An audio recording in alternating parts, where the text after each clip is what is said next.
Among the Hidden, Chapter 15. Luke sat up, checking his arms to make sure she hadn't broken anything. "You're lying," the girl said, but she made no effort to tackle him again. She crouched, looking puzzled for a few moments, and then she grinned. "Got it! You're another one! Great code word. I'll have to think about using that for the rally." Now it was Luke's turn to squint in confusion, and the girl giggled. "I mean, you're another shadow child, right?" Shadow? Luke wondered why his brain seemed to be slowing down. Was it just because she seemed several miles ahead of him? "That's not the term you use?" she asked. "I thought shadow child was universal, but an illegal, someone whose parents broke population law 3903, a third." Luke couldn't bring himself to confess. He'd broken so many taboos today. Leaving the house, standing in the open yard, talking to a stranger. Why did one more violation matter?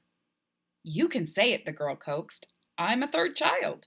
Why should there be anything wrong with that?" Luke was spared having to answer her because she suddenly sprang to her feet, exclaiming, "Oh no, the alarm!" She raced down the hall and around the corner. Luke followed to find her jerking open a closet door and then punching buttons on a panel of colored lights. "Too late, drat." She ran to a phone, and Luke was following breathlessly. She dialed. Luke watched in amazement.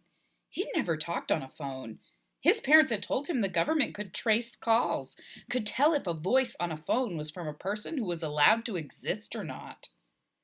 "Dad," she made a face. I know. Call the security company and get them to cancel the alarm, okay?" Pause. "And might I remind you that the penalty for harboring a shadow child is $5 million or execution, depending on the mood of the judge." She rolled her eyes at Luke while she listened to what seemed to be a long answer. "Oh, these things happen." Another pause. Yeah, love you too, thanks, Dad." She hung up.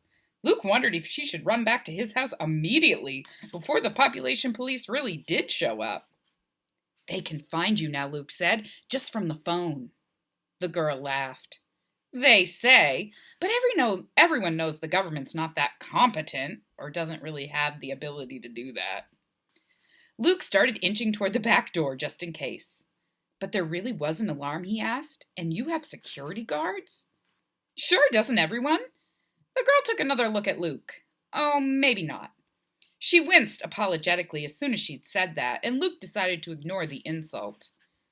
"Do the security guards know you're here?" he asked. "Of course not," the girl said. "If they came, I'd have to hide. Personally, I think my family just has the alarm system to make sure I stay in the house.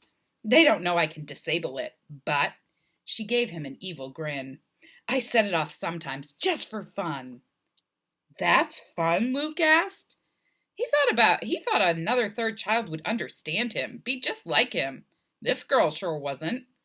"Aren't you scared the guards might find you?" "Not really," the girl shrugged. "And see, doing it on purpose every now and then helped us today.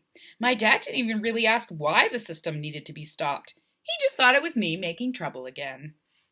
In a twisted way, she kind of made sense. But trying to figure everything out made Luke's head hurt. He glanced toward the door. If he could just get safely home, he'd never complain about being bored again. Here he felt as baffled as Alice in Wonderland from one of the old books in the attic. Or he remembered something he read in a nature book. Maybe he was like the prey of a snake that hypnotized its victims before it ate them. He didn't think the girl would hurt him, but she might keep him confused and fascinated until the population police or the security guards or someone else arrived. The girl saw where he was looking. "Am I scaring you?" she asked. "Shadow kids can be so jumpy. You're safe, you know. How about if we start over? Would you care for a seat? What's your name anyway?" And Luke told her. "Nice to meet you," the girl said, shaking his hand in a way that made him feel like she was kind of making fun of him. And then she led him to sit down on a couch in the room that he'd just entered. She perched beside him. "I'm Jen. Really, it's Jennifer Rose Talbot, but do I look like a Jennifer?" She shook her head and spread out her arms as if Luke should understand something from her rumpled sweatshirt and messy hair. Luke frowned. "I don't know," he said. "I don't know any Jennifers, just Matthew and Mark and Mother and Dad." He knew his real parents' names were Edna and Harlan, but he wondered if he shouldn't keep that a secret, just in case. Probably he shouldn't even have mentioned Matthew and Mark, but he was surprised into it, thinking suddenly about how there was a world full of people outside his house, with a world full of different names he'd never heard of. The girl said, "then I have to explain. Jennifer's supposed to be, like, really girly and prissy, so the joke's on Mom. She wanted some frilly little girl she could put in lacy dresses and sit in the corner, like a doll." She paused. "Are Matthew and Mark your older brothers?" Luke nodded.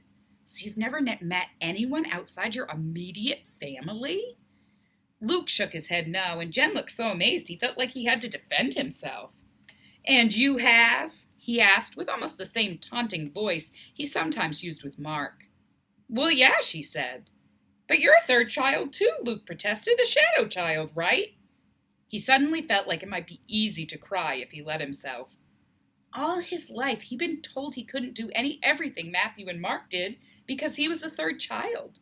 But if Jen could go about freely, it didn't make sense. Had his parents lied? "Don't you have to hide?" he asked. "Sure," Jen said, "mostly, but my parents are very good at bribery," which is giving money for people to stay quiet. "And so am I," and she grinned wickedly. And then she squinted at Luke. "How did you know I was a third child? How did you know I was here?" And Luke told her. Somehow it seemed important to start with the woods coming down, so it turned into a very long story. Jen interrupted frequently with questions and comments. "So you've never been away from your house except to go to your backyard or barn? You've stayed inside for 6 months? And gosh, you must really hate these houses, huh?" And then when he got to the part about seeing her face in the windows, she bit her lip. "My dad would kill me if he knew I'd done that. But the mirrors were messed up, and Carlos bet me I didn't even know what the weather was like outside, and—" "Huh?" Luke said. "Mirrors? Carlos?" Jen waved away his questions. "Luke Garner," she announced solemnly, "you have come to the right place. Forget that hiding like a mole stuff. I'm your ticket out." I absolutely love Jen. She is like the exact opposite of Luke, where Luke is so cautious and timid and obedient. She is like reckless, rebellious, disobedient, and she's really bold, where Luke's really kind of reserved. So I love how the two characters in this story are just so different from each other. I wonder if Luke's going to start to become more like her, or maybe she's going to start to become more like him.